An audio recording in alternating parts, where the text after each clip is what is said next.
लेकिन सड़क किसने बनाई है, एक्सप्रेस किसने बनाया है, मेट्रो किसने बनाई है? जैसे लगता है आपने सैफई की जमीन बेच करके ये सब बनवा दिया है।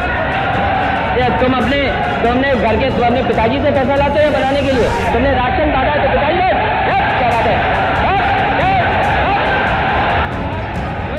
एक सम्मानित नेता के खिलाफ असभ्य शब्दों का प्रयोग हो, टोटे शब्द का प्रयोग हो,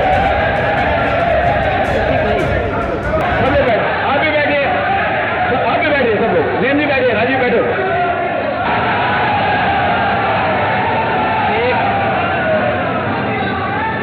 एक घंटे से अधिक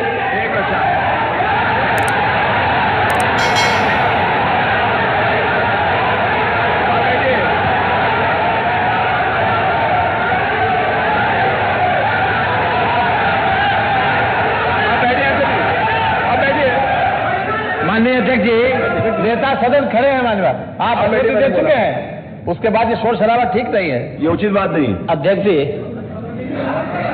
एक घंटे से अधिक पूरा सदन माननीय नेता प्रतिपक्ष को सुनता रहा। बड़ी शालीनता के साथ उन्होंने अपनी बात कही। विपक्ष के नेता का जो दायित्व था, उन्होंने अपने कर्तव्यों का निर्वहन किया, हम लोगों ने सुना। इस सदन में और सरकार के उप मुख्यमंत्री अपनी बात को रख रहे हैं, बीच में रनिंग कमेंट्री का मतलब क्या है? और दूसरा, एक सम्मानित नेता के खिलाफ असभ्य शब्दों का प्रयोग हो, तो शब्द का प्रयोग हो, तो ठीक नहीं है। और मैं बड़ी विनम्रता से कहूंगा नेता प्रतिपक्ष को कि आपको इतना उत्तेजित नहीं होना चाहिए। देखिए, सफाई की बात नहीं कर रहा हूं मैं, सवाल सफाई का नहीं है।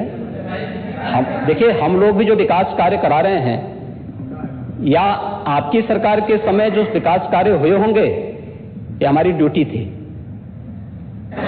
सरकार सरकार होती है और हर सरकार को अपनी उपलब्धि को कहने का अधिकार है।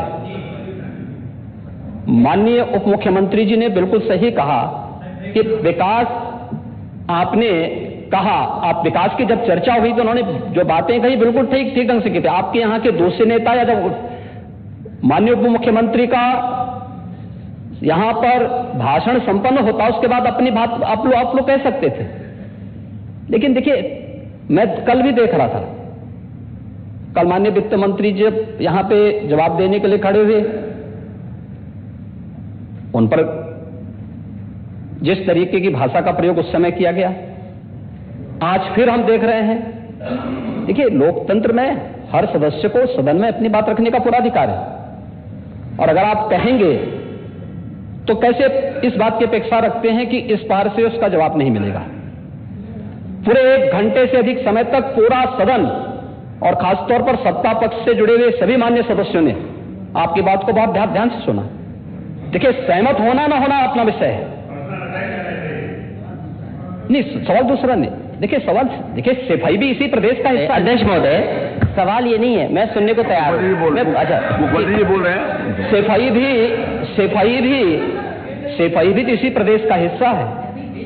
नहीं, सफाई, देखिए, भाषा आप उसको बाद में बोल सकते हैं। देखिए, हमारी सहमति असहमति हो सकती है, देखिए, हमारी असहमति असहमति हो सकती है किसी बात पर, हम बाद में इस बात को करेक्शन करा सकते हैं।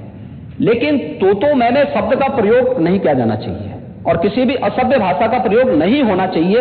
और मैं माननीय अध्यक्ष जी से अनुरोध करूंगा कि अगर इस प्रकार की शब्दावली प्रोसीडिंग का हिस्सा बनी है तो कृपया उसको हटवा दें, क्योंकि ये गलत परंपरा होगी और मैसेज का देश के अंदर खराब जाएगा। हमें हमेशा इस बात को ध्यान में रखना होगा, सदन की मर्यादा का ध्यान हर हाल में बनाए रखना होगा।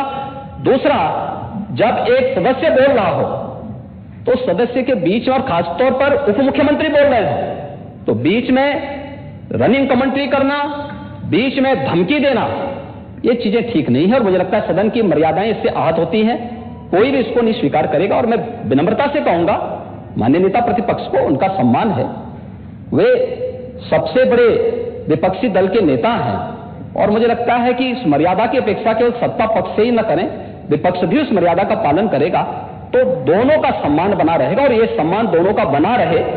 देखिए, सहमति और सहमति लोकतंत्र की ताकत है।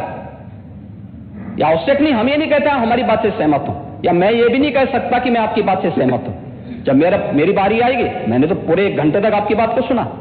मेरी बारी जब मेरे दल की ओर से मेरी बारी लगाई जाएगी, मैं उस दिन अपनी बात को यहां पे रखूंगा। मैंने आपके पूरे भाषण को इसलिए सुना ही नहीं, प्रोसीडिंग मंगाऊंगा, फिर देखूंगा, उसका पूरा जवाब भी दूंगा यहां सदन पे। और मैं उम्मीद करूंगा कि सभी विपक्षी नेतागण उस दिन यहां पर हमारी बात को भी सुनेंगे। लेकिन एक सरकार के वरिष्ठतम नेता में से एक और उप मुख्यमंत्री, जो लगातार दूसरी बार उप मुख्यमंत्री हो रहे हैं, उनके द्वारा अपनी बात को रखा जा रहा हो, मुझे लगता है शालीनता से हमें सुनना चाहिए। अगर हमें लगता है गलत हो रहा है, देखिए बहुत सारी चीजें अगर हम भी इस बात को कहते, बहुत सारी चीजें नेता प्रतिपक्ष भी ऐसी थी जो आपत्तिजनक हो सकती थी, हमने सुना। नहीं, हमें जो स्वीकार करना होगा स्वीकार करेंगे और उसका जवाब देंगे भी, लेकिन बीच में इस तरीके की उत्तेजना दिखाना उचित नहीं है। देखिए, माहौल इससे खराब होता है और अनावश्यक रूप से बाहर मैसेज खराब जाता है।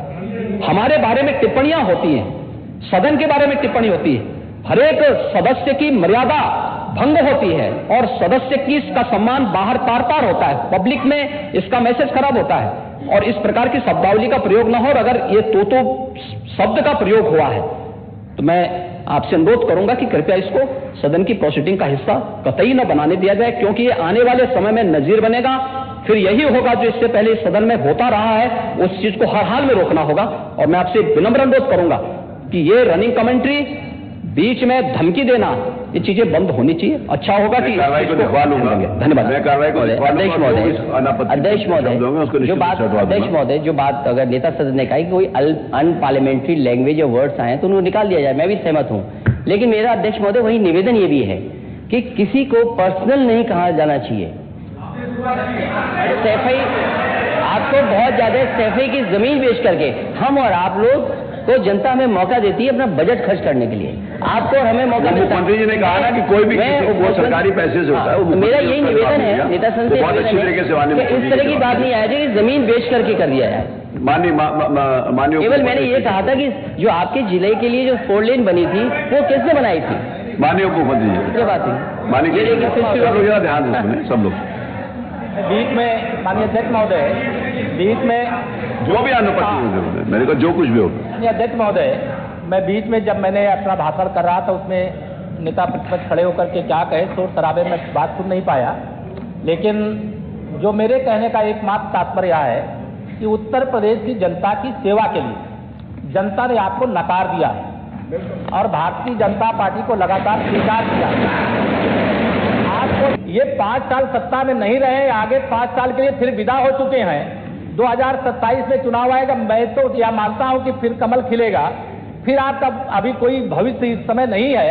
लेकिन सड़क किसने बनाई है, एक्सप्रेस किसने बनाया है, मेट्रो किसने बनाई है, जैसे लगता है आपने सैफई की जमीन बेच करके ये सब बनवा दिया है।